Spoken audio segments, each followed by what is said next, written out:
Imagine por um instante que a morte não é o fim, mas uma porta que se abre para algo além do que podemos compreender. Foi exatamente isso que aconteceu comigo em 2012, quando meu corpo desistiu de lutar e minha alma foi arrancada para um lugar onde o tempo não existe e a verdade se revela sem filtros. Eu estava diante do Juiz Supremo, com um livro aberto à minha frente, e as primeiras palavras que ouvi foram claras, diretas: estou julgando você. Não houve espaço para dúvidas, nem para negociações. Era o momento da verdade absoluta. Ao meu lado, uma presença sombria se materializou, tão densa que parecia sugar o ar ao redor. Era um ser demoníaco, imenso, com uma energia que pesava como chumbo sobre meu peito. Quando olhei para minhas próprias pernas, elas estavam tomadas por um verde doentio, cadavérico, como se a morte já tivesse começado a me consumir. Não havia como confundir, aquele era o prenúncio do fim. O espírito maligno fixou seus olhos nos meus e declarou, com uma frieza aterradora: estou aqui para levar você para a morte. Agora. E então, sem aviso, comecei a ser arrastado para baixo, como se um abismo sem fundo me puxasse. Foi quando vi aqueles rostos. Pessoas que pareciam saídas de um pesadelo, com expressões de dor tão profunda que era impossível não sentir sua agonia. Eram almas perdidas, afundadas em poças de vermes, como se aquele fosse o único refúgio contra o calor insuportável daquele lugar. Perguntei a uma delas se estava bem, mas a resposta foi apenas um olhar vazio, carregado de desespero. Foi nesse momento que entendi, eu estava diante de uma realidade que poucos têm a chance de testemunhar e voltar para contar. Mas minha história não começou ali. Anos antes, eu já vivia uma relação intensa com o divino. Sempre fui alguém introspectivo, que buscava respostas na solidão, conversando com Deus como se Ele estivesse ao meu lado. Quando finalmente entreguei minha vida a Ele, senti uma alegria que não cabia dentro de mim.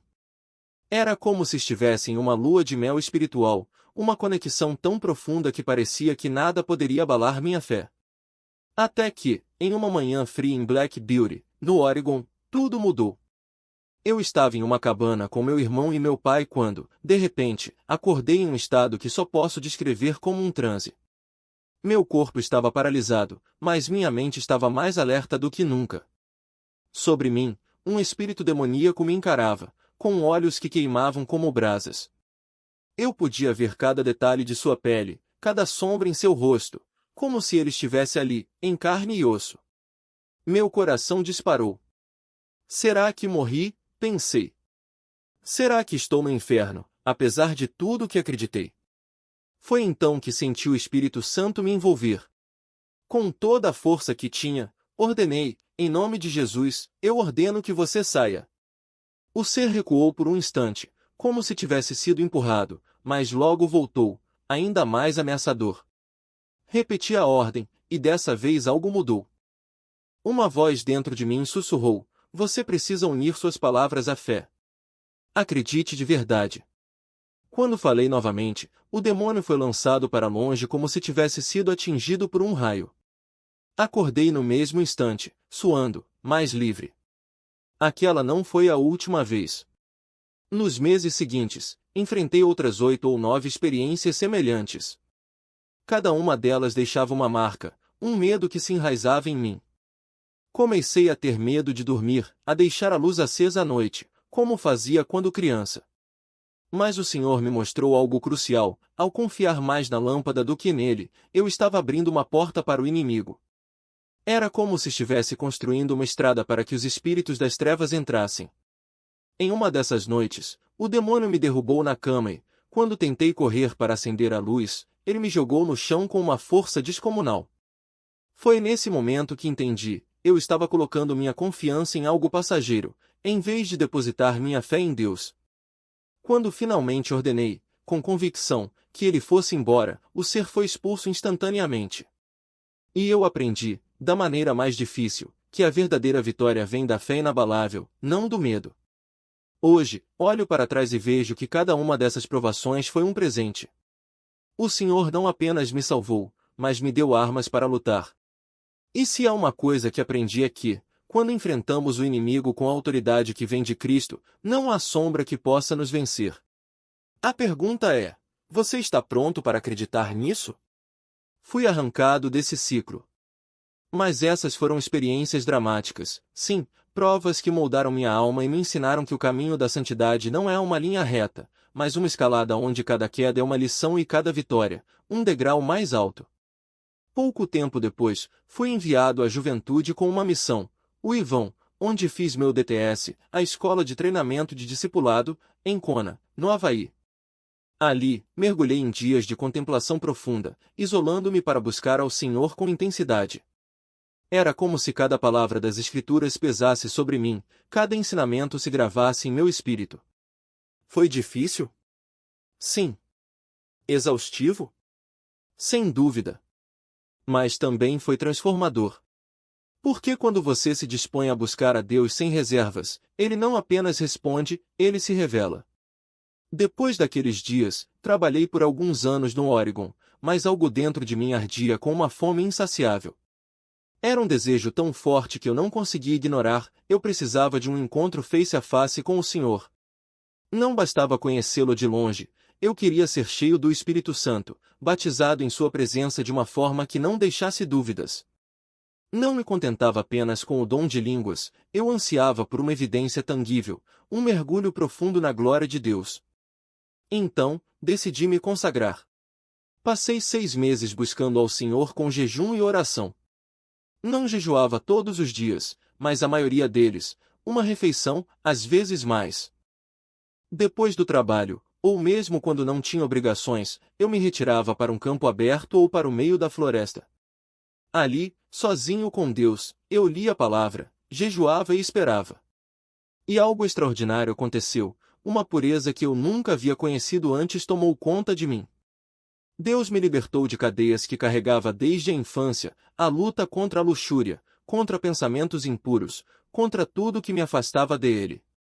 E, pela primeira vez, senti-me verdadeiramente livre. Durante esse tempo, um versículo se destacou em meu coração como uma bandeira, Salmo 24, 3, 5. Quem poderá subir o monte do Senhor? Quem poderá estar no seu lugar santo? Aquele que tem as mãos limpas e o coração puro, que não recorre aos ídolos nem jura por deuses falsos. Este receberá a bênção do Senhor e justiça do Deus da sua salvação. Eu sabia que, para experimentar a presença de Deus em plenitude, precisava andar em santidade. Não era apenas uma questão de dizer Jesus é meu Senhor, era viver como Ele ordenou.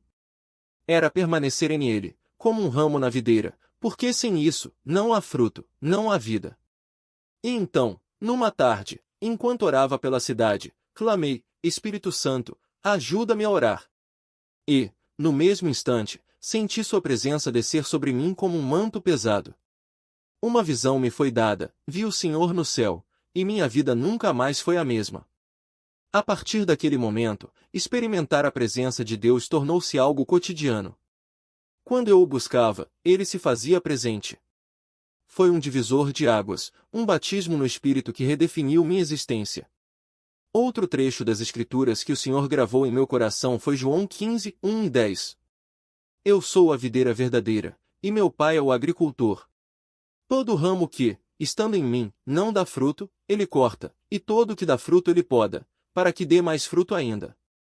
Vocês já estão limpos, pela palavra que lhes tenho falado. Permaneçam em mim, e eu permanecerei em vocês. Nenhum ramo pode dar fruto por si mesmo, se não permanecer na videira. Vocês também não podem dar fruto, se não permanecerem em mim. Eu sou a videira, vocês são os ramos. Se alguém permanecer em mim e eu nele, esse dá muito fruto, pois sem mim vocês não podem fazer coisa alguma. Se alguém não permanecer em mim, será como o ramo que é jogado fora e seca. Tais ramos são apanhados, lançados ao fogo e queimados. Se vocês permanecerem em mim, e as minhas palavras permanecerem em vocês, pedirão o que quiserem, e lhes será concedido. Meu Pai é glorificado pelo fato de vocês darem muito fruto, e assim serão meus discípulos. Como o Pai me amou, assim eu os amei, permaneçam no meu amor. Se vocês obedecerem aos meus mandamentos, permanecerão no meu amor, assim como tenho obedecido aos mandamentos de meu Pai e em seu amor permaneço. Essas palavras não eram apenas um texto, eram uma ordem, uma promessa, uma realidade que o Senhor me mostrou. Se eu obedecesse aos seus mandamentos, permaneceria em seu amor. Se eu permanecesse em ele, daria fruto. Se eu me afastasse, secaria. Não era uma opção, era uma questão de vida ou morte espiritual. Mas, mesmo após um encontro tão poderoso, o inimigo não desiste. 3 anos depois, uma luta que eu pensava ter vencido ressurgiu com força. Como poderia ser? Depois de tudo que Deus havia feito em mim, como eu poderia cair novamente em imoralidade? Mas o diabo é astuto. Ele não ataca de frente, ele seduz, distorce, oferece falsas soluções. E, em um momento de fraqueza, eu cedi. Primeiro, foi um pensamento que permiti habitar em minha mente. Depois, uma justificativa, só uma olhada, só para aliviar a tensão. E, antes que eu percebesse, estava preso novamente em um ciclo de pornografia, vergonha e arrependimento. A princípio, o Senhor veio a mim com ternura, como um pai amoroso: meu filho, você precisa parar com isso. Mas eu lutava, buscava a Deus, ia à igreja, tentava honrá-lo. Ainda assim, a tentação voltava, mais forte a cada vez. E então, as advertências se tornaram mais sérias. Não era uma questão de falta de esforço, era uma batalha espiritual que exigia mais do que minha força. Eu precisava de uma armadura que só Deus poderia fornecer, e de uma rendição que eu ainda não havia alcançado por completo. Insultado o Espírito da Graça?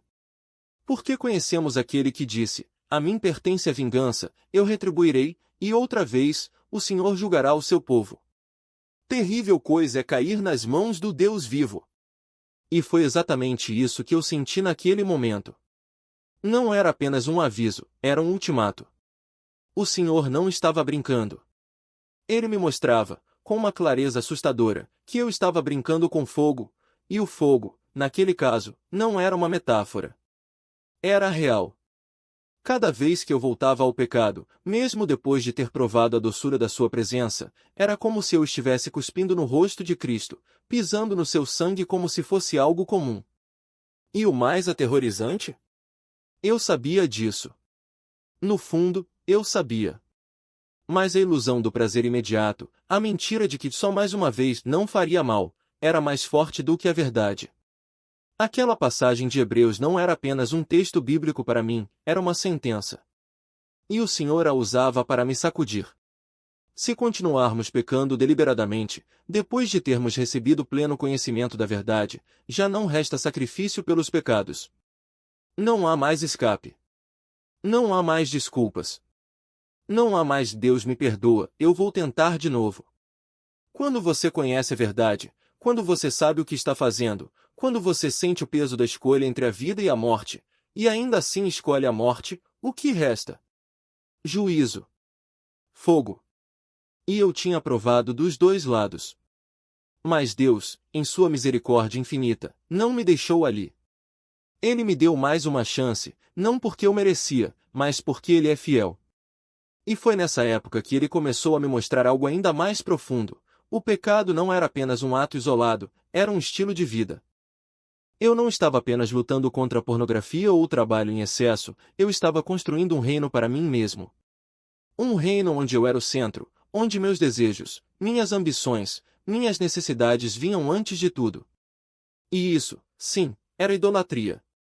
Não importava se eu ia à igreja, lia a Bíblia ou orava, se meu coração ainda estava dividido, se eu ainda reservava um canto para o pecado, eu estava traindo o Senhor. Foi então que ele me confrontou com uma pergunta que ecoou na minha alma como um trovão: o que você está fazendo com o chamado que eu te dei? Eu tinha um propósito. Eu tinha dons. Eu tinha uma missão. E o que eu estava fazendo? Enterrando-os debaixo de pilhas de trabalho, de distrações, de pecados pequenos que, na verdade, eram correntes. Cada vez que eu escolhi o meu caminho em vez do dele, eu estava dizendo: Deus, o seu plano não é suficiente. Eu quero mais. Eu mereço mais. E isso era uma mentira do inferno. O Senhor não queria apenas que eu parasse de pecar, Ele queria que eu vivesse. E viver, para Ele, significava render-se completamente. Não era sobre ser perfeito, mas sobre ser inteiro. sobre não ter mais áreas escondidas, não ter mais desculpas, não ter mais reservas. Era sobre olhar para ele e dizer: tudo que sou, tudo que tenho, tudo que quero, é teu. E isso exigia uma morte. A morte do meu ego, dos meus planos, das minhas justificativas. Exigia que eu parasse de negociar com o pecado e começasse a guerrear contra ele. E foi o que eu fiz. Ou melhor, foi o que ele fez em mim. Porque, no fim das contas, eu não tinha força para isso. Mas ele tinha. E quando eu finalmente parei de lutar contra a rendição, quando parei de tentar consertar as coisas sozinho e simplesmente me joguei nos braços do Pai, algo mudou. Não foi da noite para o dia. Ainda havia batalhas. Ainda havia quedas. Mas a diferença era que, agora, eu não estava mais lutando sozinho. Eu tinha a armadura de Deus. Eu tinha a palavra como espada. Eu tinha o Espírito Santo como meu guia. E, acima de tudo, eu tinha a certeza de que, não importava o que acontecesse, ele nunca me abandonaria. Porque, no fim, a vitória não é sobre nunca mais pecar, é sobre nunca mais querer pecar. É sobre amar a Deus mais do que amamos nossos próprios desejos. É sobre escolher a vida, mesmo quando a morte parece mais fácil. E isso só é possível quando paramos de brincar de religião e começamos a viver um relacionamento real com o Deus vivo. Um relacionamento onde não há espaço para meias-verdades, para pecados escondidos, para lealdades divididas. Um relacionamento onde só há um rei, e ele não divide o trono. E ali, naquele momento de fraqueza extrema, o Espírito Santo me confrontou com uma verdade que eu já conhecia, mas que meu coração teimava em ignorar: Deus não é um plano B. Ele não é um refúgio para quando a vida fica difícil demais, nem um consolo para quando os prazeres do mundo deixam de satisfazer. Ele é o único Senhor, e ou ele reina sobre tudo, ou não reina sobre nada. Eu estava ali, afundado naquela poltrona, com o corpo definhando, a mente atormentada e a alma dividida, quando a voz do Senhor veio como um trovão suave: até quando, ó alma preguiçosa, você vai ficar entre dois pensamentos? Se o Senhor é Deus, siga-o. Se o mundo é melhor, volte para ele. E naquele instante, algo dentro de mim se quebrou. Não foi um quebrantamento romântico, daqueles que fazem você chorar e se sentir bem depois. Foi uma ruptura violenta, como se algo dentro de mim tivesse sido arrancado à força. Porque Deus não negocia. Ele não aceita lealdades pela metade. Ou você se entrega inteiro, ou ele não aceita. E foi ali que entendi: a doença não era o meu maior problema, era o meu pecado. Não o pecado de ter olhado para trás, não o pecado de ter duvidado, mas o pecado de ter achado que podia servir a dois senhores. De ter acreditado que podia carregar a coroa de Cristo na cabeça e, ao mesmo tempo, guardar um pedaço do meu coração para o Egito. Mas Deus não divide o trono. Ele não divide a glória. E quando tentamos fazer isso, Ele não nos abandona, Ele nos quebra. Porque Ele nos ama demais para nos deixar viver uma mentira. Naquele dia, sentado naquela poltrona, eu tive uma escolha: ou me rendia completamente, ou me perdia completamente. E pela primeira vez em anos, eu não lutei. Não barganhei. Não pedi mais tempo. Eu simplesmente disse: Senhor, eu não consigo mais. Mas se tu me queres, estou aqui. Mesmo quebrado. Mesmo doente. Mesmo indigno. E naquele exato momento, algo aconteceu. Não foi um milagre instantâneo, meu corpo continuou fraco, minha mente ainda lutava, e as tentações não desapareceram. Mas algo mudou por dentro. A luta deixou de ser contra Deus e passou a ser ao lado dele. Porque a santidade não é a ausência de batalha, é a presença de um alvo maior. Não é a ausência de fraqueza, é a confiança de que sua força se aperfeiçoa na nossa fraqueza. E quando paramos de lutar contra o chamado, quando paramos de negociar com o pecado, quando paramos de olhar para trás, algo sobrenatural acontece: Deus começa a lutar por nós. Não como um espectador, mas como um guerreiro. Não como um juiz distante, mas como um pai que desce do céu, arranca os braços do inimigo e o esmaga sob seus pés. E foi isso que vi naquele sonho. Não foi um aviso, foi uma promessa. Deus não nos deixa ser destruídos. Ele não nos abandona no meio da batalha. Mas Ele também não nos deixa brincar de cristianismo. Ou somos dele por inteiro, ou não somos dele. E quando escolhemos ser dele, de verdade, sem reservas, sem desculpas, Ele nos veste com sua armadura, nos cobre com seu sangue e nos envia para a guerra. Não como vítimas, mas como vencedores. Não como fracos, mas como filhos do Rei. E essa é a diferença entre religião e relacionamento. A religião diz, faça isso, não faça aquilo, e talvez Deus te abençoe. O relacionamento diz, entregue tudo, mesmo que não entenda, e eu te sustentarei. A religião promete recompensas. O relacionamento exige rendição. E no final, só uma coisa importa, de que lado você está. Porque o Deus vivo não aceita neutros. Ele não aceita espectadores. Ele não aceita corações divididos. Ele exige tudo, porque Ele deu tudo. E quando você entende isso, quando você para de negociar e começa a obedecer, algo extraordinário acontece. Você descobre que a cruz não é um fardo, é a sua liberdade. Está preparado para receber. Porque o fogo não é apenas purificação, é revelação. E quando ele diz eu estou te julgando, não é uma ameaça vazia. É um espelho sendo colocado diante da sua alma, mostrando cada sombra que você tentou esconder, cada justificativa que você usou para adiar a entrega total. Você achou que estava lutando por ele, mas no fundo, ainda estava lutando contra ele.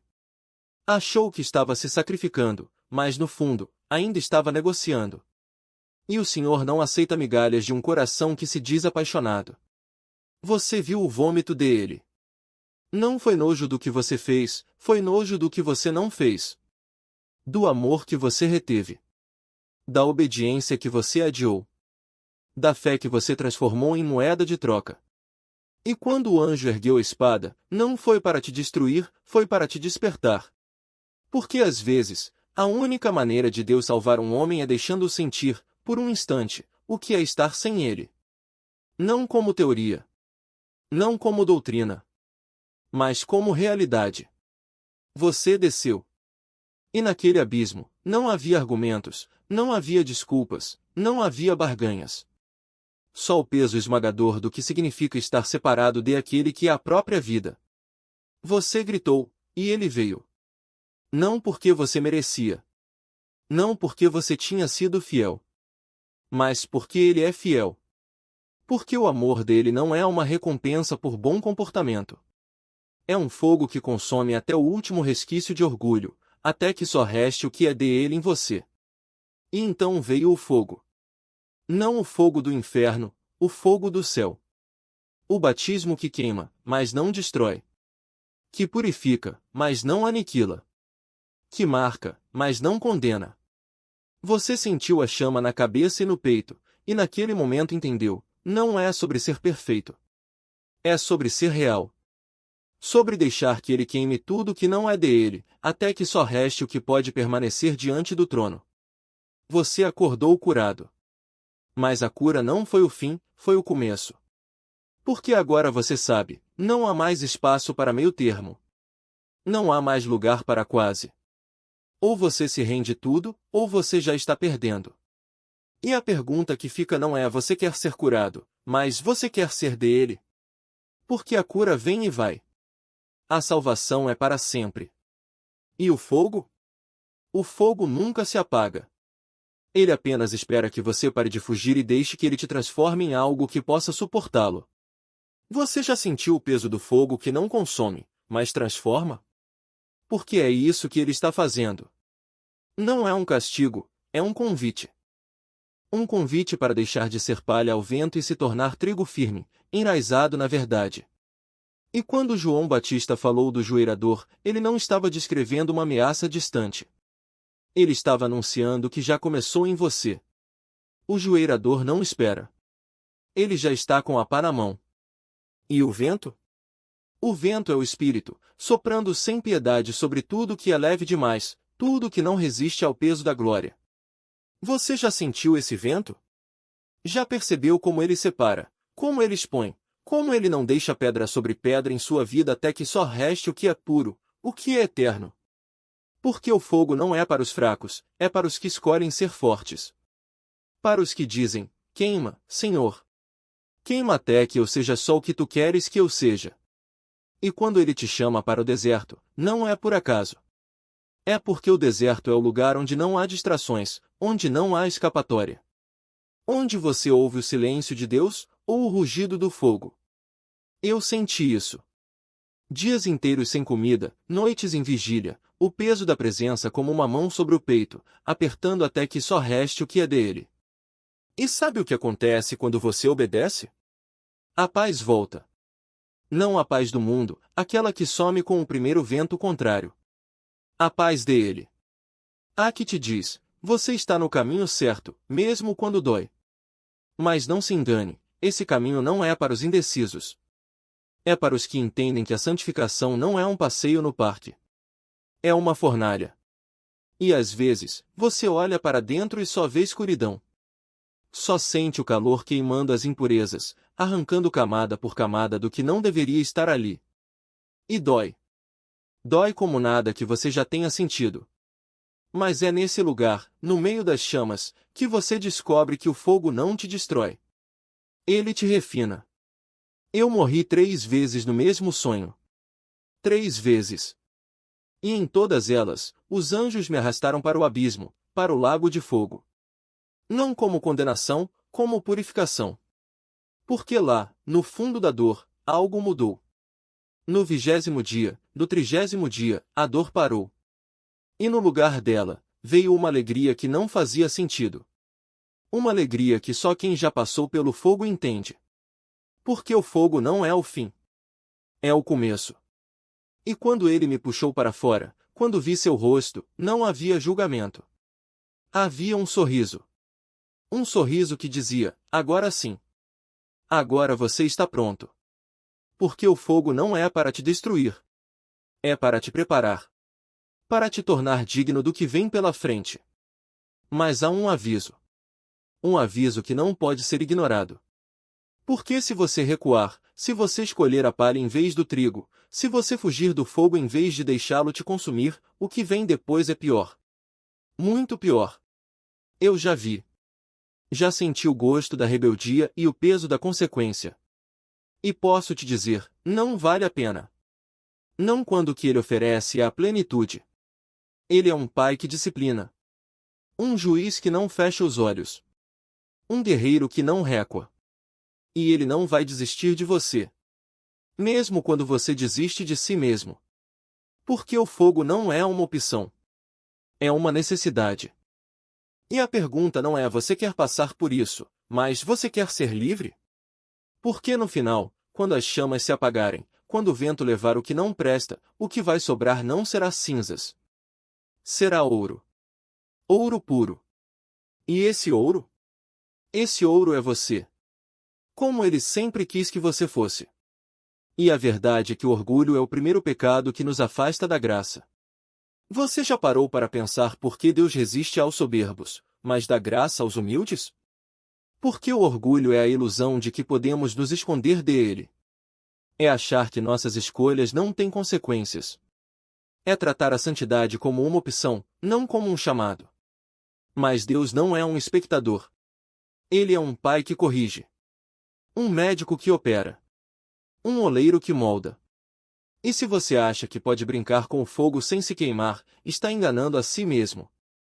Porque a misericórdia não é fraqueza. É paciência.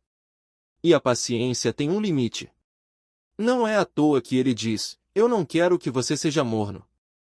Morno é aquele que brinca com o pecado como se fosse um jogo. Morno é aquele que confunde graça com permissão. Morno é aquele que acha que pode negociar com Deus. Mas Deus não negocia. Ele transforma. E a transformação dói, porque exige que você largue o que te destrói. Você já viu um vaso quebrado ser restaurado? As peças não se encaixam sozinhas. É preciso pressão, calor, tempo. E às vezes, até mesmo marteladas. Mas quando o oleiro termina, o vaso não é mais o mesmo. Ele é mais forte, mais belo, mais valioso. E é isso que Deus quer fazer com você. Não uma versão melhorada do seu eu antigo, mas uma nova criação. Algo que reflete a glória dele, não os seus erros. Então, quando a convicção vier, e ela virá, não a ignore. Não a racionalize. Não a empurre para debaixo do tapete. Deixe que ela queime. Deixe que ela purifique. Porque arrependimento não é apenas dizer me perdoa. É dizer me transforma. É trocar a presunção pela humildade. A rebeldia pela rendição. O medo pela fé. E quando você fizer isso, descobrirá algo extraordinário. Deus não está esperando você ser perfeito. Ele está esperando você ser sincero. E quando você for, Ele fará o resto. Porque Ele não desiste de você. Mesmo quando você desiste de si mesmo. Mesmo quando a vergonha grita mais alto que a esperança. Mesmo quando parece que o fogo vai consumir tudo. Ele está ali.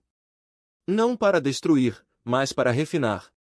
Não para abandonar, mas para carregar. E no final, quando as cinzas se dissiparem, o que sobrar não será apenas ouro. Será um testemunho. Uma vida que diz ao mundo: olhem o que Deus pode fazer com alguém que se rendeu.